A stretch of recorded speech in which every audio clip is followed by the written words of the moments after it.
शत्रुघ्न आदि का अयोध्या में जाकर श्री रघुनाथ जी से मिलना तथा मंत्री सुमति का उन्हें यात्रा का समाचार बतलाना।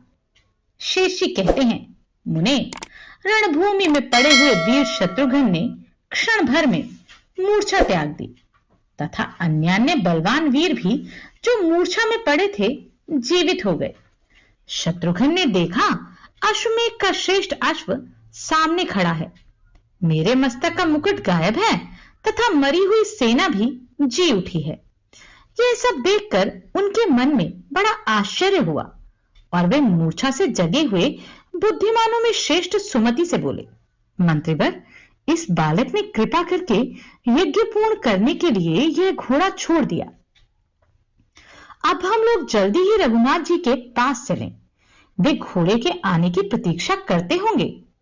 यूं कहकर वे अपने रथ पर जा बैठे और घोड़े को साथ लेकर वेगपूर्वक उस आश्रम से दूर चले गए। भेरी और शंख की आवाजें बंद थी। उनके पीछे पीछे विशाल चतुरांगिनी सेना चली जा रही थी।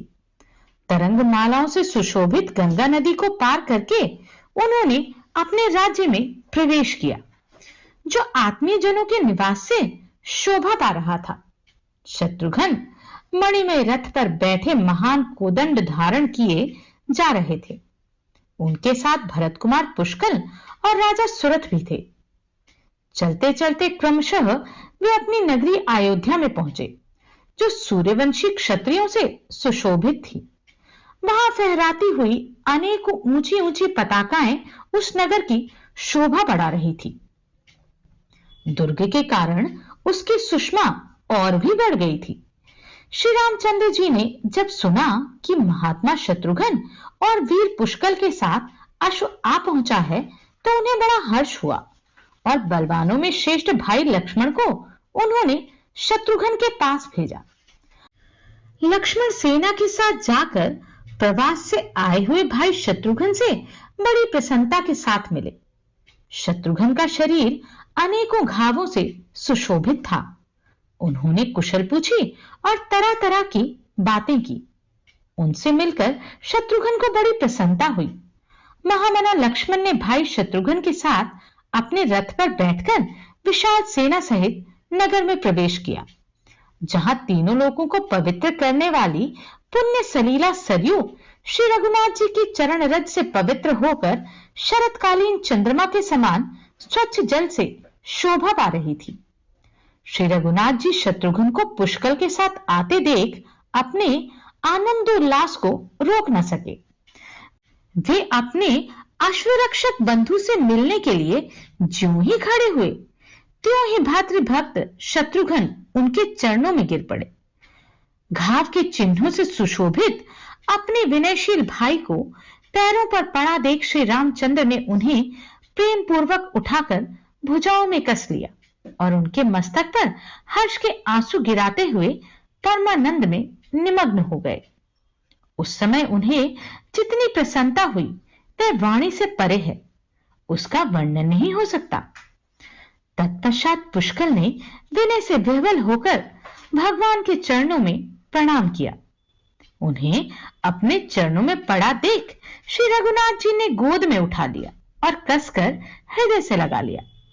इसी प्रकार हनुमान, सुग्रीव, अंगद, लक्ष्मीनिधि, प्रतापाग्र, सुबाहु, सुमद, विमल, नीलरत्न, सत्यवान, वीरमणि, श्री राम भक्त सुरथ तथा अन्य बड़भागी स्नेहियों और चरणों में पड़े हुए राजाओं को श्री रघुनाथ जी ने अपने हृदय से लगाया।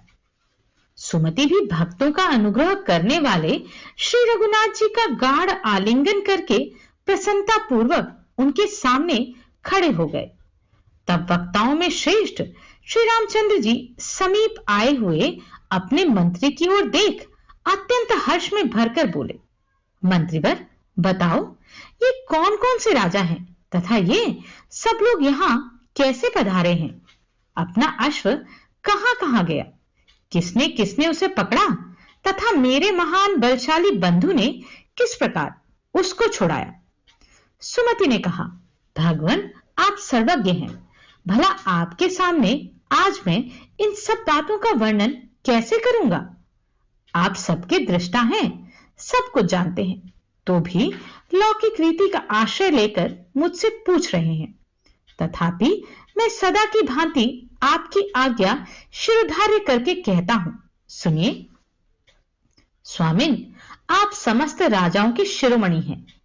आपकी कृपा से आपके अश्व ने, जो भालपत्र के कारण बड़ी शोभा पा रहा था, इस पृथ्वी पर सर्वत्र भ्रमण किया। प्राय कोई राजा ऐसा नहीं निकला जिसने अपने मान और बल के घमंड में आकर अश्व को पकड़ा हो।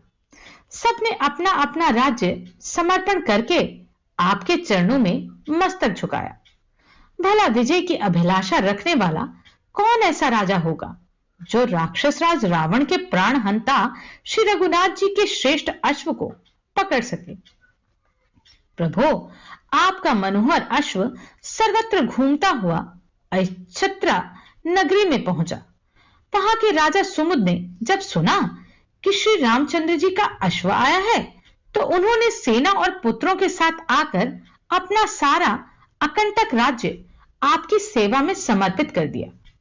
ये है राजा सुमत, जो बड़े बड़े राजा प्रभुओं के सेव्य आपके चरणों में प्रणाम करते हैं। इनके हृदय में बहुत दिनों से आपके दर्शन की अभिलाषा थी। आज अपनी कृपा दृष्टि से इन्हें अनुग्रहित कीजिए। अहिछत्रा नगरी से आगे बढ़ने पर यह अश्व राजा सुबाहु के नगर में गया, जो सब प्रकार के बल से संपन्न है।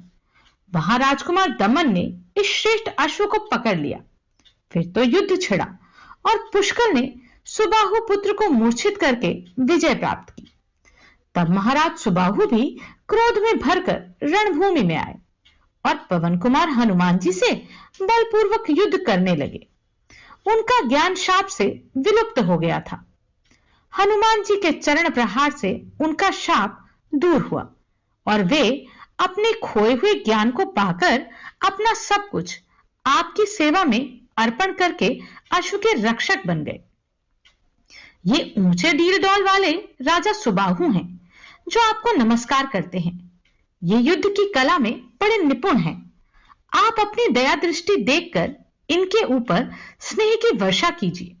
तदनंतर अपना यज्ञ संबंधी अश्व देवपुर में गया, जो भगवान शिव का निवास स्थान होने के कारण अत्यंत शोभा पा रहा था। वहां का हाल तो आप जानते ही हैं, क्योंकि स्वयं आपने पदार्पण किया था। तत्पश्चात विद्युन्माली दैत्य का वध किया गया। उसके बाद राजा सत्यवान हम लोगों से मिले। महामते, वहां से आगे जाने पर कुंडल नगर में राजा सुरथ के साथ जो युद्ध हुआ, उसका हाल भी आपको मालूम ही है। कुंडल नगर से छूटने पर अपना घोड़ा सब ओर बेखटक विचरता रहा। किसी ने भी अपने पराक्रम और बल के घमंड में आकर उसे पकड़ने का नाम नहीं दिया। नरश्रेष्ठ, तदनंतर लौटते समय जब आपका मनोरम अश्व महर्षि वाल्मीकि के रमणीय आश्रम पर पहुंचा, तो वहां जो कौतुक हुआ उसको ध्यान देकर सुनिए। वहां एक 16 वर्ष का बालक आया, जो रूप रंग में हूबहू आप ही के समान था। वह बलवानों में श्रेष्ठ था। उसने भालपत्र से चिन्हित अश्व को देखा और उसे पकड़ लिया। वहां सेनापति कालजीत ने उसके साथ घोर युद्ध किया, किंतु उस वीर बालक ने अपनी तीखी तलवार से सेनापति का काम तमाम कर दिया। फिर उस वीर शिरोमणि ने पुष्कर आदि अनेक बलवानों को युद्ध में मार गिराया और शत्रुघ्न को भी मूर्छित कर दिया। तब राजा शत्रुघ्न ने अपने हृदय में महान दुख का अनुभव करके क्रोध किया और बलवानों में श्रेष्ठ उस वीर को मूर्छित कर दिया। शत्रुघ्न के द्वारा ज्यों ही वे मूर्छित हुआ, त्यों ही उसी के आकार का एक दूसरा बालक वहां आ पहुंचा। फिर तो उसने और इसने भी एक दूसरे का सहारा पाकर आपकी सारी सेना का संहार कर डाला। मूर्छा में पड़े हुए सभी वीरों के अस्त्र और आभूषण उतार लिए। फिर सुग्रीव और हनुमान, इन दोनों वानरों को उन्होंने पकड़ बांधा और इन्हें वे अपने आश्रम पर ले गए। पुनः कृपा करके उन्होंने स्वयं ही यह यज्ञ का महान अश्व लौटा दिया और मृत हुई समस्त सेना को जीवन दान दिया। तत्पश्चात अश्व लेकर हम लोग आपके समीप आ गए। इतनी ही बातें मुझे ज्ञात हैं जिन्हें मैंने आपके सामने प्रकट कर दिया है।